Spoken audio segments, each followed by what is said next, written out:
ज्यांचा अधिकार नागराया संत होते, संत होते, शांत होते आणि श्रीमंत होते. संत, शांत, श्रीमंत तिन्ही गोष्टी नाहीत ना. कोणाही जगात आता साधू आणा तुम्ही, या गोष्टी नाही. संत, शांत, श्रीमंत. आता ज्ञानबाबाबरोबर बोललो तर कीर्तन होतं येतच जाईल. एवढा ज्यांचा अधिकार, पण ज्ञानोबा रायकडे म्हणतात, पाहत असताना म्हणतात कृपाळू धाळ.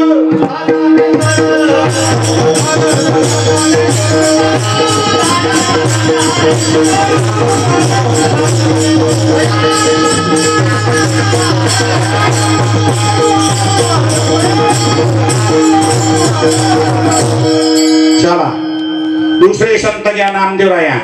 काय अधिकार असेल की ज्यांच्या कीर्तनात देवाने नाचावं. हो, नामदेव कीर्तन करी पुढे देव. काय भाग्य असेल की ज्यांच्या कीर्तनात देव नाचते. आमच्या कीर्तनात जिथे जाईल माणसं झोपतात. हा काय अधिकार असेल त्यांचा. सामान्य आवडा नागाताला आले नामदेवराया, मंदिरासमोर कीर्तन सुरू झालं. ते पुजारी पाहिले, काजूबा कीर्तन बंद करा, अभिषेक चालू आहे, जा मंदिरच्या मागे. ते तुमच्या मंदिरच्या मागे चालतात जा. पुंडलिका पुंडलिका पुंडलिका वर देवते मागे चालू द्या. अजूनही तुम्ही आवडा नाकले जा. साधू लोकांचा तिरस्कार करतात ते लोक. जा त्या मंदिरच्या मागे, तुमचा ते चालू द्या पुंडलिका. नामदेवाने काही हरकत नाही. हरीच्या दासा नामदेवराया या बसालो. आता तिकडे बसू द्या चोपदा. अरे हा राईट टाइम नाही बा, तुम्ही येत जा बापा, तुमच्या मागचं सप्ताह आहे बापा.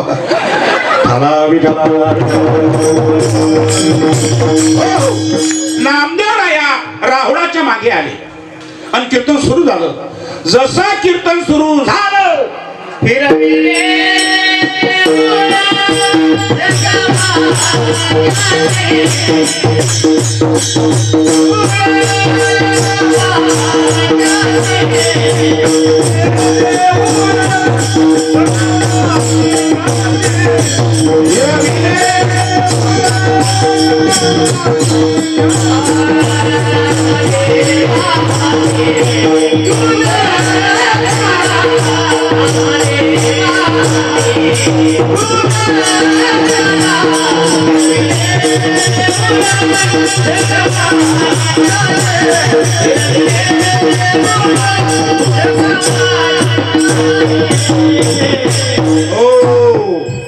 इकडे पहा, इकडे पहा, इकडे पहा.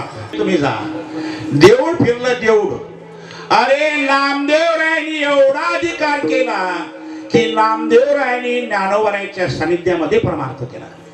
एवढा ज्या नामदेवरायाचा अधिकार, ते नामदेवराया ज्ञानोबारायाकडे पाहत असताना ज्ञानराज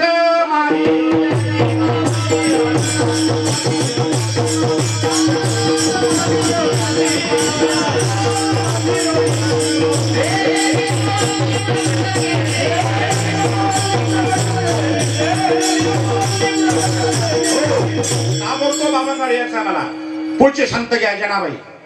हा जनाबाईचा अधिकार होता आणि जनाबाई सोबत परमात्म्याने दाळण दळावं. सुंदर माझे जाते ग फिरते ओल्या गाव कौतुक तू ये बा विठ्ठला म्हटलं की देव यायचे. जनाबाई सोबत दळ.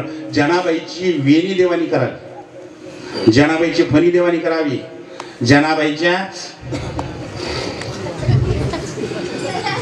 जनाबाईच्या गौऱ्या विठ्ठल म्हणत.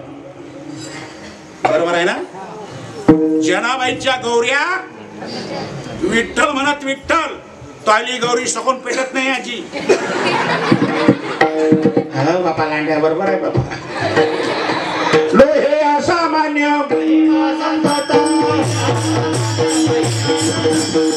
जनाबाईचा अधिकार भरपूर आहे. होत मला काय असं वाटतंय की या संत महात्म्यात सांगत राहावं. एवढा ज्या जनाबाईचा अधिकार, त्या जनाबाई ज्ञानोबारायाकडे पाहत असताना ज्ञाना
ज्ञानाचा सागर, ज्ञानाची नदी नाही म्हटली, सागर, ज्ञानाचा सागर. जे तुकोबा कळ झाले ते संता ज्ञानियांचा राजा गुरु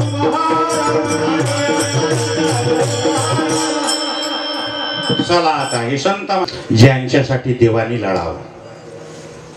ऐका, ज्यांच्यासाठी ज्ञानोबाऱ्यासाठी साक्षात देवानी लढावं. आपल्यासाठी लढणारे आहेत दादा, आहेत, पण आपले काहीतरी नाते आहे म्हणून आपण लढतो. तसा लढ येतच नाही माणसाला, नाही येत लढ, नाही येत. आपले काहीतरी नाते आहेत म्हणून आपण लढतोय. अहो तुकोबाराय प्रमाण देतात, सासू साठी रडे सून भावांतरीचा भिन्न. सासू साठी लढणारी सून इमानदारी लढत असेल काळजी. सासू साठी लढणारी सून इमानदारी लढत असेल काय. आता तुम्ही कुठे गेल्या, कोण म्हटलं नाही पाहिजे, लढली नाही माझ्या जराशी. भाव अंतरीचा भिन्न. पण एक उत्तर महाराज दोऱ्याचं देतात, मायासाठी लढे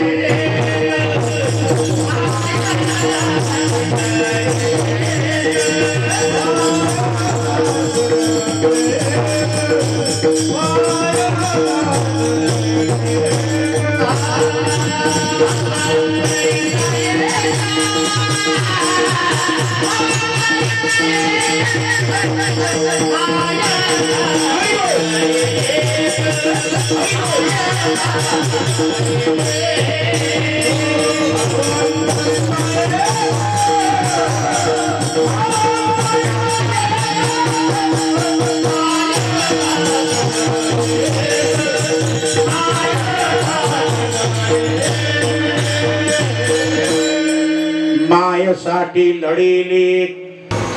चार सुनेचे वडील किती किती किती रे पोरो? चार, बरोबर आहे.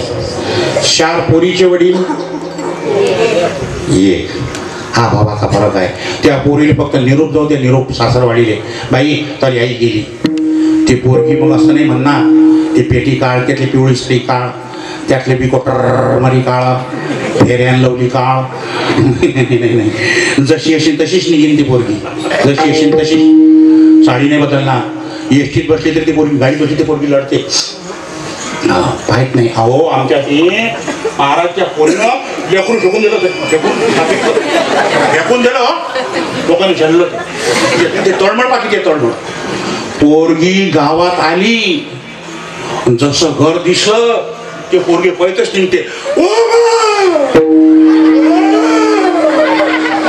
लोक म्हणतात पोरगी पोरगी पोरगी आली, राजा पोरगी आली. हो हो, भावांतरीचा एक. आता हे उदाहरण महाराजची जुनी आहे. आताच्या पोरी लढतच नाही, नाहीच लढत. वडील पत्र पाठवतात इकून, बेबी माझी तब्येत जास्त सिरियस झालेली आहे, मला खाली टाकेलाय, तू लवकर हापातापात मैसा निष्ठीनं चालली आहे. पोरगी पत्र घेते, लिहिते, विवी बापूस पत्र येण्यास कारण की तुमचे पत्र मला मिळाले, वाचून मजकूर समजला, माझं काही जमत नाही, मुलांच्या मॅट्रिकच्या परीक्षा चालू आहेत, मला सेंटरवर काप्यापुऱ्याला जावं लागते. कापापुऱ्याचं कामच नाही ठेवलं. आता मी नवोदयाची पदवी पाहिली आज. एका LT LT LT SSC म्हटलं पदवी काय रे? म्हणे लटक लटक की मॅट्रिक पास. कंसात ते पोरगी लिहिते. आताही आहे ना. बोला बोला तुम्ही बोला. आताही आहे ना. त्या पाठी मी म्हणता मग ये ना. लय काळा कठीण काम झालं हो. पहिल्या पोरी लढत लग्नात मी पहिले कसं आहे मार प्रवर्णन करतात ना. कन्या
आता लागते का प्रमाणे. पहिले दमण्या होत्या. ते दमनी पोरगी बसे. ते अशी इकडे तोंड करून बसे. ते पोरगी हात दाखवे अशी तोंड करून. जा मग आता. जा म्हणा. जा म्हणा. जा. आता कठीण काम. आता कन्या ऍक्सिडेंट मध्ये जाय ना. मागे पाय ना पुढे पाय. आता कन्या भलकोकळेच पाय. काळ बदलत चालला ना. तो बदलत चालला का नाही. तुम्ही इमानदारी सांगा. आजी कुठे माझी गेली का? आजी तू लग्न झाल्यानंतर किती महिने बोलले नाही. बापा लांड आहे कीर्तना विचारत असतात का रे. माझी आई मला सांगे मी तुझ्या बाबासंग 4 वर्ष बोलली नव्हती घरात. मर्यादा होत्या हो. 25 लोक बसेल असले की बाई असा पदर घे आणि अशी जाय बाई अशी. आता 100 लोक बसेल असू दे ना हो. ते बाई थटक थटक थटक. मर्यादाच राहिला नाही बाबा. हो इमानदारी विचारा. तू लग्नात तू किती दिवसात बोलली नाही. आता त्या पोरी तरी लग्नातच बोलतात. लग्नातच. ते तर लग्नाच्या अगोदरच चालवते म्हणा काही गोष्टी. पण खऱ्या पोरी बिचाऱ्या लग्नातच बोलतात. तो पोरं नवरी इकून नवरी तिकून तो पोरगा येते. सुलग्नला यायले. तो पोरगा सांगते त्या पोरीले नवरीले I am class friends. I am class friends परिचय करून देते त्या पोराईचा. मग ते पोरगी म्हणते आय एम एकाच वर्गात शिकली. किती कठीण काम झालं हे.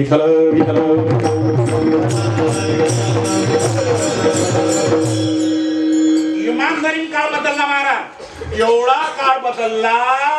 युवाईंच्या मर्यादा गेल्या. इमानदारीने विचारा आजीला ते युवाई पाहायला का नाही. मर्यादा होत्या. पाहू शकत नव्हते. अहो जुने लोक बैठक मध्ये बसत असे डोळे वाचत असे आहे. आता डोळे वाचा की डोळे फोडा तुम्ही. अरे च्या याला कुठं लागते मग. कठीण परिस्थिती झाली. आता लय कठीण परिस्थिती झाली. आता मी लग्नात एका लग्नात पाहिलं मी. आता युवा येईन महाराज एका स्टेजवर शांता येईन. शांत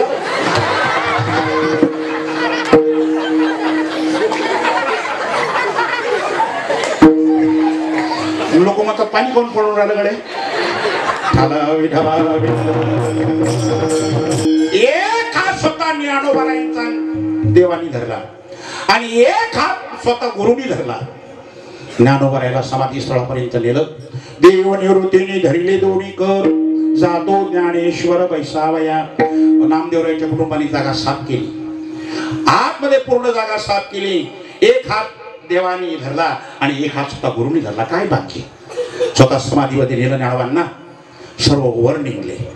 आता शिळा बंद कोणी करावी. याचं झाकण बंद कोणी करावं. सर्व बाहेर आले. देव मागे राहिले. देव आले. देव जशी शिळा बंद करतात तशी दहा लढून राहिले. आई आईसाहेब हजर होत्या. आईसाहेब म्हणतात, देवा तुम्ही सर्व जगताला लढवणारे, तुम्ही सर्व जगताला हसवणारे, तुम्ही लढावं देवा, देवा तुम्ही लढावं. अगं रुक्मिणी, मी ज्यांच्यासाठी लढतोय ना रुक्मिणी, ते सामान्य नाही. देव म्हणती रुक्मिणी, हाची योगी देखिला नयनी, हे ज्ञान संजीवनी जाण त्रैलोक्यासी. धन्य धन्य दया करी जो याचे दृष्टीने आडी, जो वात येईल ताडी वैकुंठ भुवनासी. जो करील याची यात्रा तो तारील सकड ही गो. कोण वर्णन कोण, कोण स्वतः देव. आई साबाजो ऐशे सांगता हरीशी, प्रेम वो संडले रुक्मिणीशी. आई साहेबाचं अंतःकरण भरून आलं आणि आई साहेबाच्या मुखामधून शब्द बाहेर पडले, धन्य धन्य जयाचे कुशी, ज्ञानदेव जन्मले साठविला दाता.